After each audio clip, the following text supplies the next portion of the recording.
Looking for a place or a staycation here in Ilocos Norte, itong re-recommend ko sa inyo. Dito to sa Corimao. Ayan yung malapit sa Civil area. Close siya sa bypass, yung bagong bypass na sa Corimao. So ayan, ito yung Casa de Alegria. Private resort. So meron tong 3 rooms. So ayan, i-walk through ko lang kayo very quick. So ayan. Ito yung kanilang front door. So, ayan yung very aesthetic. Ito yung door. Ayan yung dining table. Ito yung minibar. Ayan yung restroom, yung kitchen. Kompleto utensils dito, sis. Pwede kayo magluto. Ayan. Full air condition, centralized. 3 bedrooms. And each room has queen size bed. Ayan. Tapos, meron siyang mattress, extra mattress. So, kasya dito 15 to 20 packs kung di ka naman maselan.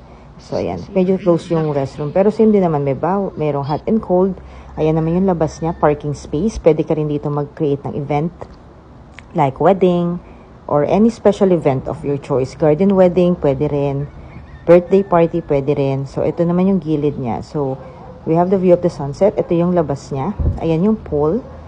And then, parang infinity pool nga siya eh. Kasi kita mo yung mismong beach side. So, ito naman, pag galing ka sa inside, meron siya mga sliding doors. Hanapin ko lang kung saan ako pwede lumabas. So, ayan sis. Lumabas na ako. And then, ito siya mismo. So, hi, that's me. So, ayan. Round ko lang kayo very quick. So, ito yung mga gilid. Yan, pwede ka mostly ginagamit tong place na to for a special event lagi. Dito malakas yung Casa de Alegria. And then, so with the family, team building, pwede rin.